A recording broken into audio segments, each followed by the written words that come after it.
Bienvenidas de nuevo a nuestro podcast de lactancia de Edulacta. Cada 15 días estamos aquí hablando sobre temas relacionados que pues siempre intentamos que sean útiles, interesantes, prácticos, etcétera, tanto para madres como para profesionales de la salud. Eso es. Y en esta ocasión vamos a hablar de un tema delicado que es muy importante como asesora de lactancia, como si eres profesional de la salud también, ¿no? Yo creo que sobre todo es a este nicho al que va dirigido este podcast, porque vamos a hablar sobre cómo acompañar a una mamá y cómo tratar de proteger, ¿no? Y de favorecer y de mantener esa lactancia en momentos en los que los bebés puedan estar hospitalizados o estén en la UCI, ¿no? O bebés prematuros, etcétera. Sí. Bienvenidas al podcast de Edulacta.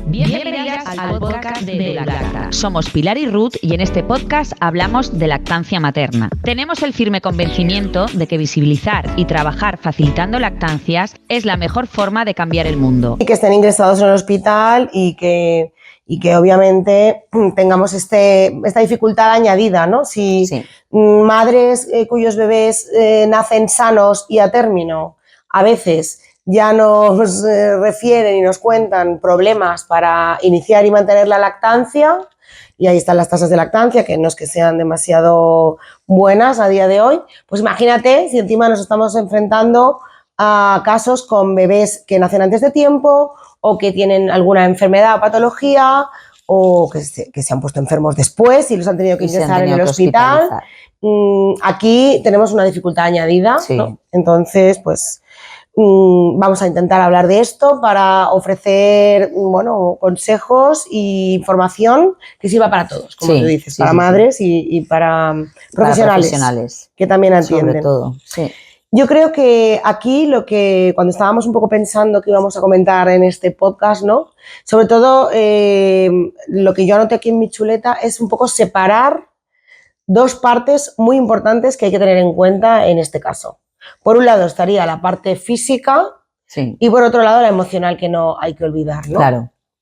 Claro, porque en la parte física sobre todo se trata de cómo protegemos esa lactancia, es decir, cómo mantenemos la producción, porque si la lactancia es la mejor opción, ¿no? Y no es el mejor alimento, sino que además tiene toda esa carga de inmunidad y todo lo que supone para un bebé normal, o sea, sin problemas. En estos casos la lactancia se puede marcar la diferencia, ¿no? Con estos bebés en cuanto a inmunidad, en cuanto a bebés que abandonan antes el hospital, que bebés que salen antes de las UCIs, prematuros también que salen antes de las UCIs cuando son alimentados con leche materna, ¿no? Entonces aquí es muy importante tener en cuenta toda esta parte del mantenimiento y el establecimiento de la protección de la lactancia, ¿no?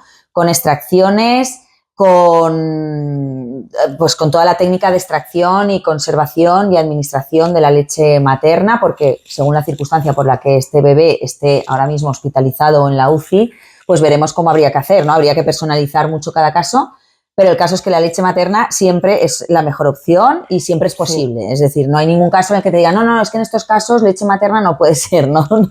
Igual que puede ser, si no sé qué sería el sucedáneo, pues la leche materna mucho antes. Y aquí, por ejemplo, sí que está claro, ¿no? Sobre todo con prematuros sí que está claro que la leche materna es la mejor opción. Sí, fíjate que incluso muchos profesionales sanitarios, ¿no? Que en otras circunstancias dicen, bueno, las madres no las hagáis sentir culpables, que da lo mismo un biberón que la leche materna. Si estamos hablando de prematuros y sobre todo prematuros extremos, que estamos hablando de salvar la vida de ese bebé, entonces aquí vamos a priorizar. Claro, la diferencia es bastante espectacular. Incluso hay algunos sanitarios de estos que no tienen ningún reparo en presionar a la madre lo que haga falta en este caso. Que tampoco se trata de presionar a la madre, pero yo creo que sí que es importante darle la información correcta y que ella sepa la realidad como es. Claro. O sea, tu bebé puede tener estos problemas, esta lista bastante más extensa, sí, toma sucedáneo que si toma de tu leche. Exacto. Y para que pueda tomar de tu leche vamos a hacer estas cosas, ¿no? Vamos a, por lo que tú has dicho, las extracciones para conseguir la subida de la leche si estamos hablando del principio, ¿no? O el mantenimiento de la lactancia y de la producción, saber cómo extraer, cómo conservar, cómo transportar y cómo administrar, todo esto es súper importante. A veces es el hospital quien se encarga de todo esto, pero conforme va pasando el tiempo, si el ingreso es largo o si el bebé es más grande... La madre va a tener que aprender todo esto para la desde madre, casa hacerlo. Claro, es una parte muy activa, no solo es la productora, sino que muchas veces también ella misma administra la leche al bebé. Y si sabe de la importancia y si sabe cómo se hace de la mejor manera posible, pues además ella se va a sentir parte también de la recuperación de su hijo, que lo es. Pero a veces las madres refieren, cuando tienen un niño ingresado en la UCI o es prematuro, como que ellas no hacen nada, ¿no? Como que tienen la sensación de que no pueden hacer nada y hacer tienen posibilidad parte activa a través de la lactancia. Por eso a veces son argumentos un poco manipuladores cuando dicen no hay que presionar a las madres, es decir, no es presión, o sea, no la infantilices, no es presión, es hacerle parte responsable también de la salud de su bebé. De la recuperación de su bebé. La madre es una adulta, estamos hablando de que puede marcar la diferencia entre la vida y la muerte o las consecuencias que sean mucho menores. Si toma leche materna, lo siento mucho, pero es una persona adulta y lo va a asumir y lo va a entender perfectamente.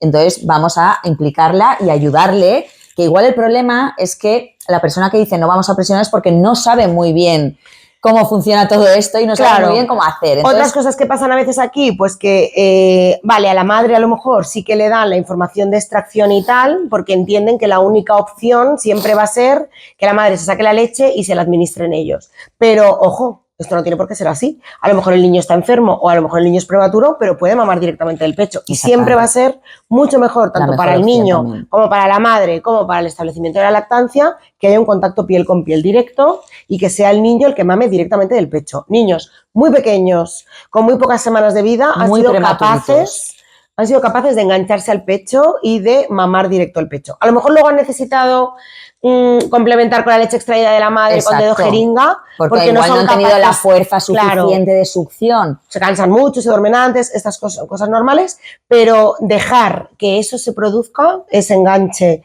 y esa tetada directa, yo creo que es muy importante también. Y esto lo deben saber los sanitarios que atienden a los niños y que ayudan a las madres, pero también lo deben saber las madres, para que ellas no tengan ese miedo, a veces lo ven enfermito, débil o tan pequeñito, que les da como miedo y para nada, ¿no? O sea, un niño es muy capaz y muy competente para mamar del pecho. Sí, las crías, incluso siendo prematuras, el instinto de supervivencia es mucho más grande de lo que creemos y ponen en marcha mecanismos que empezamos a conocer ahora, ¿no? Ahora que se trabaja ya con los prematuros y con la lactancia poniéndolos directamente al pecho, y esto lo conocemos por muchos profesionales que son neonatólogos y que trabajan con esto y se ven las imágenes de cómo prematuritos de muy poquitas semanas, grandes prematuros, llegan a succionar. O sea que hay que entender cuáles son las capacidades del bebé, que el bebé es mucho más capaz de hacer muchísimas más cosas de las que pensamos, a veces y también en las madres, es decir, confiar en las madres y transmitirles esa confianza para que ellas se hagan fuertes y entiendan que la vida de sus bebés depende de ellas y se implican, y es a nivel físico y psicológico para marcar la diferencia. Ahora pasamos a eso. A nivel físico también me gustaría marcar, que no se nos olvide comentar, que el calostro que tiene una madre cuando su hijo nace antes de tiempo, por ejemplo, es diferente que el calostro que tiene una madre cuando su hijo es a término. Sí. O sea, la composición de ese calostro es distinto porque está adaptado a un bebé prematuro. Fijaos si es milagroso esto y maravilloso la naturaleza, que tiene previsto que el bebé nazca antes de tiempo y lo protege este precalostro que se llama, ¿no? Entonces, en este caso, como decíamos, es fundamental que este precalostro se lo tome el bebé. Si puede ser directo, genial, y si no, pues dedo jeringa o mediante otra forma de administración de la leche, pero que se lo tome, por favor, ¿no? O sea, muy importante. Súper importante. Y aquí nos hemos centrado en prematuros, pero en realidad estamos hablando de niños enfermos por cualquier circunstancia o hospitalizados por cualquier circunstancia. circunstancia. En niños enfermos igual, o sea, porque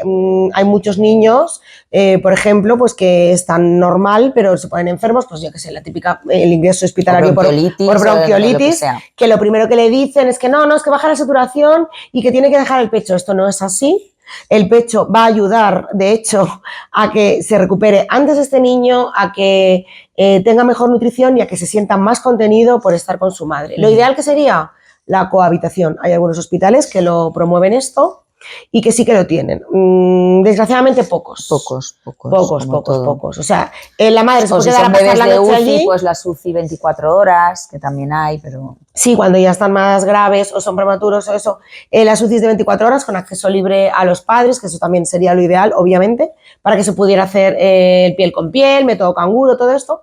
Pero cuando están enfermos, el tema de la cohabitación a mí me parece fundamental. No se hace demasiado. Yeah.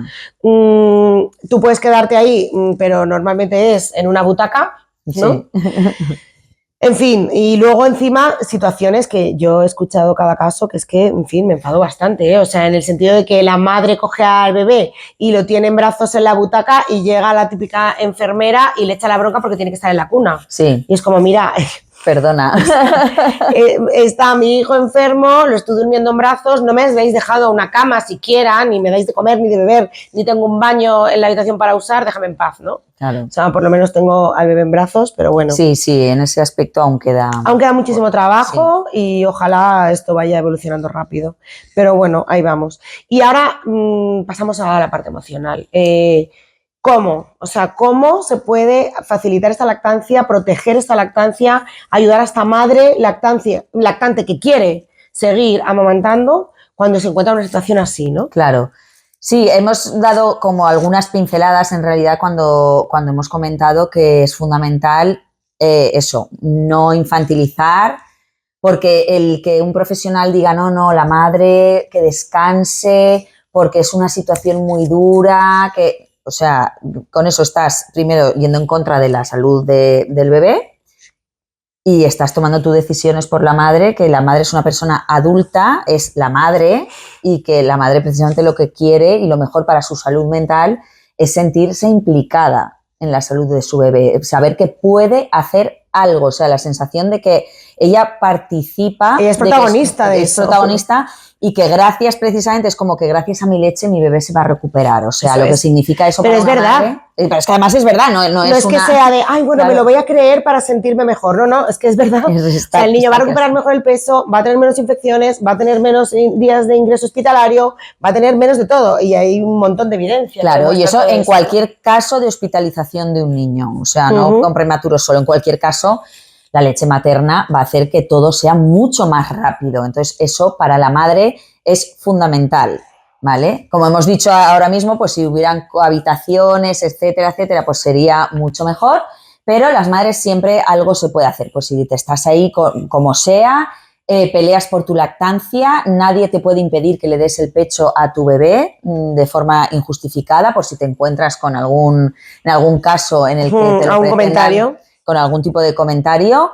Y eso a nivel psicológico va a ayudar muchísimo. Y luego, pues si necesitas apoyo emocional, psicológico, es decir, aparte de que te pueda acompañar una asesora de lactancia por toda esa parte física que hemos dicho, como siempre decimos, si la asesora detecta en la madre algún desborde, ¿no? Más allá de lo normal, pues tener acompañamiento psicológico en estos casos sería lo más normal del mundo. Lo ideal sería que desde el propio centro sanitario te lo ofrecieran en situaciones de este tipo. Claro, sí. Pero, como todo, pues habrá sitios en los que sí, habrá sitios en los que no lo sé. Yo no conozco ninguno. Pero lo normal a día de hoy todavía es que no, ¿vale?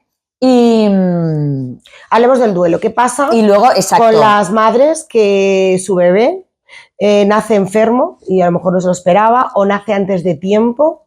¿Qué tipo de apoyo y contención necesitan estas mujeres? Sí, los mamás que sus bebés nacen con alguna enfermedad, alguna cardiopatía, algún síndrome o que nacen prematuros, pasan un duelo. Es decir, cuando hablamos de duelo lo relacionamos con una muerte, ¿no? Con la muerte de alguien. Sí. Pero no es así, o sea, se puede pasar un duelo por un cambio dramático o algo muy inesperado. Entonces la mamá a lo largo de todo su embarazo, todas las madres del mundo, en nuestra cabeza ya tenemos una composición y una organización de nuestro bebé ideal, ¿no? Tenemos una proyección de nuestro bebé ideal. Y cuando nos ocurre algo así, pues nos encontramos ante una situación de duelo porque nos encontramos con algo que no esperábamos para nada, ¿no? Y además que supone, pues a veces supone el saber que vas a estar un tiempo en estrés o siempre pendiente de la vida de tu hijo, ¿no? De decir, ¿se queda o se va? No lo sé, ¿vale? Entonces esto es una situación de muchísima vulnerabilidad y muy dramática, muy, muy, muy estresante para la madre. Y esto hay que saber acompañarlo, ¿no? Y como hemos dicho, todo lo que hemos dicho hasta ahora de implicación de la madre hacia la salud de su hijo le va a ayudar muchísimo. O sea, querer apartarla para que se dedique ella a cuidarse o porque emocionalmente no la vemos bien y es el efecto contrario, porque además le va a hacer sentir que, bueno, y encima de todo esto que me pasa, yo no valgo para nada. O sea, yo aquí no sirvo de nada, ¿no? Soy inútil, hay que implicarla, ¿vale? Porque además esa implicación va a significar, como hemos dicho, que su hijo pueda salir adelante y acompañamiento. Por eso nosotras siempre decimos que la formación en duelo como asesoras de lactancia es muy importante, como asesoras de lactancia, como profesionales sanitarios, y si detectamos que este duelo va más allá, derivar, por supuesto. Y esto se puede dar tanto en estos casos como en el caso de un bebé que igual ha nacido bien, todo ha ido bien, pero de repente contrae una enfermedad dramática, ¿vale? Porque las enfermedades como bronquiolitis, tal, es un estado de estrés, sí, pero tampoco es un duelo en sí mismo, ¿no? Puede requerir un acompañamiento por parte de una asesora de saber acompañar estas situaciones de estrés, pero si nos encontramos ante una enfermedad grave del bebé, pues nos podemos encontrar, es un duelo, ¿no? Porque es de nuevo te encuentras en la situación de decir, mi hijo se queda o se va, o sea, ¿qué pasa aquí, no? Entonces, o vamos a tener consecuencias de por vida, exacto. Vamos a tener que estar siempre preocupados por su salud, siempre enfermos, siempre visitando hospitales, en urgencias. Claro, porque la mamá entra en estado de shock, empieza a entrar en todas las fases del duelo que hay que acompañar, y son momentos en los que además normalmente los padres tienen que tomar muchas decisiones en un momento en el que emocionalmente están muy desbloqueados y muy descolocados. Entonces, aquí no se visibiliza tanto, pero aquí se requiere, afortunadamente no te vas a encontrar con muchos casos de estos a lo largo de tu carrera como asesora o como profesional, pero con uno que te encuentres ya es lo suficientemente importante como para que tengas la formación necesaria para abordar estos temas. ¿Y qué pasa con las madres? Porque yo sí que tengo entendido que hay unas madres que, sobre todo en caso de prematuros, ¿no? De prematuros muy extremos o de niños que nacen con una enfermedad dramática, ¿no? Hay madres que están como desvinculadas, ¿no? Sí. Que les cuesta vincularse a su bebé y más como método de protección. Sí, esto pasa por lo mismo, ¿no? Como entras en duelo y además te encuentras con un bebé que no es el que tú esperabas, ¿no? Porque además los bebés tienen una forma, una carita característica para que se empiece todo ese proceso de vinculación, ¿no? Nos enamoramos de nuestro bebé a todos los niveles.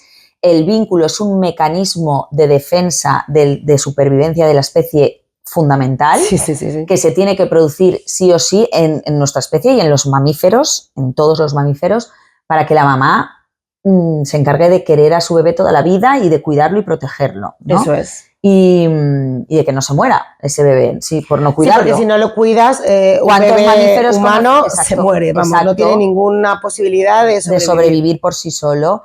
¿Cuántos casos de mamíferos conocemos que las crías, de hecho, el apego es un momento puntual? Si en el momento del parto tú ahí intervienes y coges a la cría, la mamá no reconoce el olor y lo rechaza, y esa cría está condenada a morir, ¿no? En nuestra especie, afortunadamente, no es tan así. El vínculo y el apego es un proceso, no es un momento puntual en el tiempo, es un proceso. Menos mal, porque si no, con las cosas que se hacen hoy en día en los partos, las madres rechazaríamos constantemente a los bebés, ¿no? Y nos habríamos extinguido. Pero es un proceso. Entonces es un proceso sobre el que se puede trabajar, se puede fortalecer, se puede reforzar. En estos casos es muy importante porque las mamás les cuesta vincularse a sus bebés. Les cuesta vincularse a un bebé que igual no tiene forma de bebé, no tiene aspecto del bebé deseado, entonces no termina de generarse ese proceso de vinculación. Tampoco saben si van a tener que despedirse, ¿no? Y entonces un mecanismo también de protección es el decir, no me quiero vincular mucho porque igual me tengo que despedir de él. Y luego porque como el vínculo y el apego depende mucho del contacto piel con piel y de los sentidos, del olfato, de la vista, del tacto, cuando estas mamás tienen a sus bebés y los bebés se quedan ingresados pero las mamás se van a su casa, ahí es donde se empieza a notar la desvinculación, ¿vale? Y esto lo sabemos bien por anécdotas que nos ha contado José María Aparicio Talayero, que es una de nuestras eminencias en lactancia aquí en España, y él es neonatólogo y él contaba como muchas veces va pasando el tiempo y esas mamás que al principio se implicaban y venían todo el tiempo a la UCI a dar el pecho a sus bebés, poco a poco llegaba un punto en el que eran ellos los que llamaban y decían, hoy no está viniendo, no viene la mamá esta, y la tienen que llamar para decirle, oye, que a tu bebé le toca ahora, porque se van desvinculando. Entonces es muy importante mantener esto porque es un proceso, y esto no es ni para culpabilizar ni mala madre, es fisiológico, o sea, es un proceso puramente fisiológico que se produce y ocurre. Por eso cuando se habla de vínculo no se está hablando de algo de del amor, no, es que es un proceso real, real, en el que intervienen hormonas, en el que intervienen un montón de procesos que hace que se produzca o que hace que se vaya desvaneciendo. Y que este vínculo, si está correctamente establecido, claro, es sinónimo de salud a lo largo de toda la vida. Claro. Salud en todos los sentidos, no solo emocional y psicológica, que es súper importante, sino también se ve en los procesos físicos, ¿no? Cuando tienes un buen vínculo de apego seguro con tus padres. Exactamente, y en estos casos, pues, de nuevo es importante la figura de la asesora, estar ahí pendiente de ver si esta mamá, ese vínculo se está estableciendo bien, si está teniendo problemas o barreras para vincularse con este bebé, para tú como asesora poder fomentarlo y facilitarlo y darle herramientas, invitar a la mamá a que haga mucho piel con piel, invitar a la mamá a todo este tipo de estrategias que hay para fortalecerlo, ¿no? Sobre todo cuando la lactancia, que la lactancia es una herramienta natural de la naturaleza biológica para este vínculo, si no se está pudiendo dar la lactancia en directo en este momento, pues otro tipo de herramientas que fomenten esto. Eso es. Pues listo, está más o menos todo anotado, lo que tenía yo escrito, que no se nos olvidara de este podcast. Sí. Yo creo que ha sido bastante informativo, muy importante. Desde aquí, si hay alguna madre que nos está escuchando, que tiene su hijo ingresado en el hospital, le mando un abrazo muy fuerte, muchísimo ánimo, busca ayuda. Busca grupos, busca desahogo, es súper importante eso también. Y luego ayuda práctica con consejos y profesionales, pide ayuda a todos. Te mereces tener toda la ayuda bien actualizada y toda la información que necesitas para ti, para tu hijo, ¿no? Sí, por supuesto. ¿Listo? Así que nada, chicas, esperamos que os haya resultado muy útil el podcast de hoy y nos vemos dentro de 15 días. Mucha teta, un beso muy fuerte. ¡Mua!